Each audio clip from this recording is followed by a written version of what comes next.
So on the last episode of Records with Ray, we talked about Seventh Son to Seventh Son, which was the last Iron Maiden album that I bought. Because I moved on to better and bigger things like punk rock. But this is the first Iron Maiden album that I bought. And the reason why is I remember they had the video for Flight of Icarus on MTV. And that was my introduction into Iron Maiden. Was that video. This album is my introduction to Iron Maiden. And then, of course, I went back and got the other albums. But this is one of my favorites. This is my go-to. I mean, it's a stacked deck as far as being a go-to album. Yeah. I mean, that's my pick, too. Definitely. It's got everything. Is this your favorite album? Yeah. Probably. If I had to, gun to head, had to pick.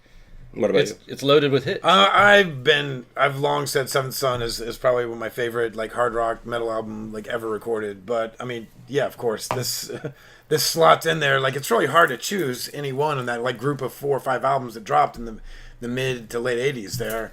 Because the tracks on here are insane. Well, what sells it for me is the first side and first songs hits. Right. But it's got my favorite B-sides. What's that? Kind of just Up to Tame a Land, Jesus. Yeah, if you go through the last half of the second side.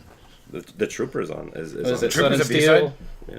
Well, you go to Tame a Land. What the is B-side, Sun and Steel. Is it Sun and Steel? I forget. Yeah. To Tame a Land, Still Life.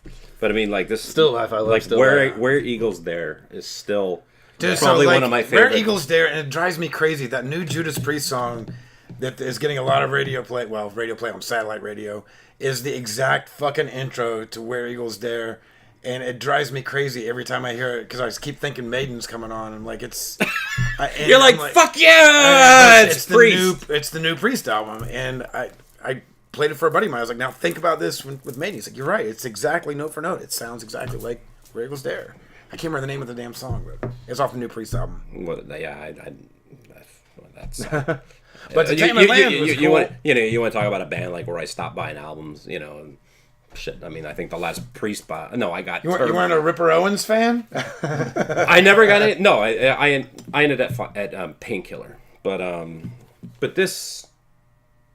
I'm looking at the album cover, and it's as a metal guy. Yeah, shit. That's got everything. Yeah. Eddie and the font. I remember looking in the record stores and seeing Iron Maiden albums, and they just stood out, and they just looked so cool. And talk about they were all about marketing. They created it, as far as I'm concerned, and I'm surprised. I guess Megadeth did it with their guy, Rattlehead Vic. Yeah, I didn't even know he had a name. I was talking to a friend of mine. He goes, "Yeah, what's the guy's name?" And I'm like, "That guy had a name? I didn't even know." Yeah, and that there. But this obviously predated that by a lot. Oh, I mean, Eddie was on the first Maiden album. So, I mean, God, when was the first Megadeth album? 83. Yeah, that was Killing Is My Business, and I don't even. Yeah, I think that was probably 83. Had it on tape. Yeah. I mean, the art is killer. Derek Riggs. Yeah.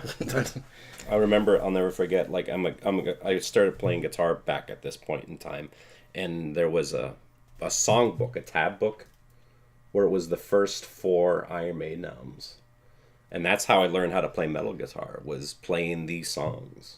It's a hell of a lesson, or hell of a. That was my intro to bass playing. Yeah.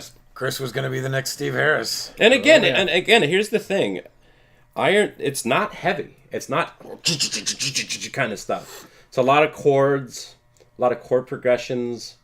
Maybe a little bit with Flight of Icarus with that. Right. We can call it powerful. Powerful. Yeah. Would you call this power metal?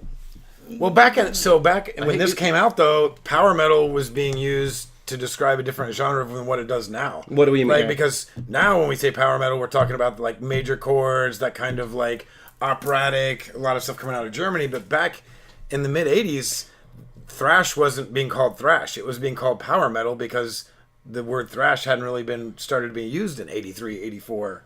So, it depends on where you, peg that terminology. No, what I find funny is, forever, I always called thrash bands speed metal. Yeah. Because it was fast, and I guess supposedly speed metal is, Halloween. Yeah, there's so many, divisions of subgenres at this point. And I never realized, I was listening to thrash. What would you consider Iron Maiden? I mean, just metal, right? I mean, so that's the thing. It's like, Or is this the new wave? Or is this new wave of British heavy metal? They're grouped in with the new wave of British heavy metal, but I mean, And so is Def Leppard. right? Yeah, Exactly. That's why. I mean, it's I kind of it's feel tough like to call Maiden metal. Right. Yeah, I mean, I don't know. I don't know. I think that's a moving target, though. No, well, Right. why do you say that, Chris? Well, it's in a previous episode we talked about the rock and roll thing. The whole I don't know. It's powerful. It's just I don't know. Metal just brings different connotations to my mind. These guys were operatic and Right. back to technical. I don't know. Okay, well, let's go with this. So if you're talking like the early 80s, late 70s, in your opinion, what would be the what is metal? Is it Priest? Yeah, see, Priest. I don't have an issue going metal with Priest. Yeah. Although you listen to some of the early Priest records are kind of. Yeah. But see, that's my point, right? Yeah, I know, Because when this stuff came out, this was 100% metal. Now you have stuff that's like the Cookie Monster vocals, Yeah. tempos at 800 beats a minute, and even getting into industrial stuff, and so now you look back and it seems mild compared to what's coming out today to the extremes, Yeah. but. In the 80s, that was not, this was not being played on the radio. See, it's interesting, Chris, because to me, Iron Maiden defined metal for me, or at least back then. Them and Priest. And even I think about Accept, and it was Accept they had metal moments. Right. But to me, this is metal. But looking back now, when you compare Iron Maiden to what thrash and then grindcore and all that other stuff, that stuff is way, way, way heavier. It's kind of like Black Sabbath. Right. My favorite album from Black Sabbath is the first one. And if you listen to that, and if you listen to the music of it, it's not really heavy. Yeah. It's like blues jams. The whole album is just them the basic do do do do do. It's a bass thing, So, but that's metal. I mean, they're the godfathers of metal. But yeah, to me, this is. It's just cool that you can't necessarily pigeonhole them. Right. Yeah, there's progressive aspects, there's the metal aspects, there's the rock aspects, there's, they're obviously as songwriters. I mean, hell, Steve Harris has written some of the best music that we will ever see. Speaking of songwriting and stuff like that, Iron Maiden is still influential, though, to metal people, right? Yeah, for sure. This is in everyone's pocket. I couldn't see any potential metal person being like, Iron Maiden, who's that? Well, and you go see them live now, and there's Kids, 10-year-old kids walking around with Maiden shirts on, and I mean, it's been passed down from generation to generation. And you now. said that your dad took you to go see Iron Maiden. Yeah, like I said, he used to pull me out of school, drive to Ohio to go see Maiden shows. Hey, I'm here to pick up Chris for his Right. doctor's appointment. That couldn't be more the opposite of mine. I was forbidden to listen to, my mom saw the album covers and was like, you aren't listening to this stuff. Of course I listened anyway, but yeah, she was like, that was the satanic scare of the 80s, right? Oh yeah, the PMRC and people are killing themselves because Ozzy told them to, and and Dee Snider testifying in a congressional hearing, so yeah, my mom was definitely not keen on me listening to this music. Your dad was obviously way cooler. And it's funny, it's looking back, it's so tame though.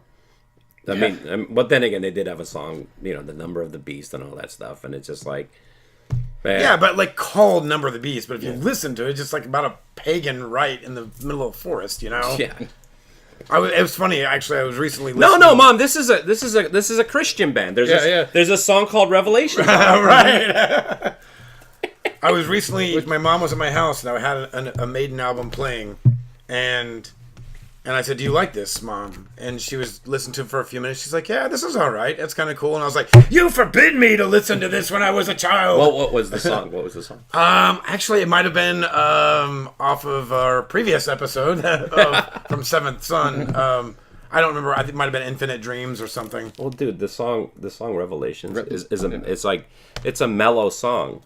Just about it's mellow, and I just realized something. Iron Maiden invented the power ballad. Yeah. Yeah. I was getting ready to say that. So there you go. When that guitar comes in, and Motley Crue, Iron Maiden has you beat by a couple years. Revelations is probably one of my favorite songs. Yeah, it ranks up there pretty damn high. Especially live. I know. I've seen it live once. Bruce, I mean, that's like the ultimate display of Bruce's vocals, I think, on that song, really. Range-wise. This was his second album. First one was Number of the Beast. Right. Okay. Do you... I'm not... I'm just... It's not a loaded question. I'm just asking your opinion. Do you really think that having Bruce Dickinson singing, replacing Paul, was that much of an improvement, or that needed to happen? Oh, yeah. Really? Yeah, I mean, I don't think... I mean, the evolution of Iron Maiden, it would have went a completely different direction, I think. How do you think it would have went?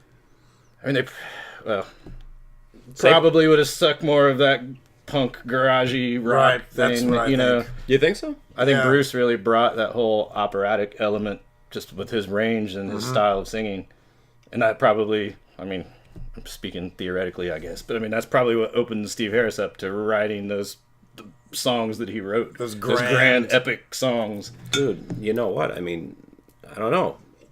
Saying Paul Di'Anno. Saying what you're saying. Give me. I think I'd be up for more of a punk rock version of Iron Maiden. Oh, that's why going back now, those first two records, I fucking love them, man.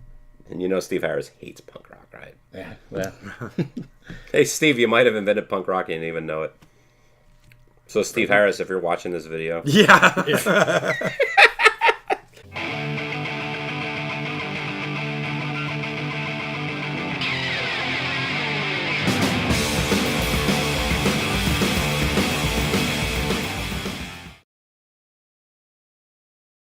Hey gang, this is Ray, and I just want to say thank you very much for checking out my video. I hope you enjoyed it. And if you want to see more videos, please click on the subscribe button. And if you like what you see, please give it a like. That would mean a lot to me. And if you're wondering why I'm wearing Hawaiian shirts, well, when I'm not talking about records, I'm talking about my other love, Tiki. I have a show called Tiki with Ray. If you want to check that show out, just search Tiki with Ray on YouTube. It'll come up.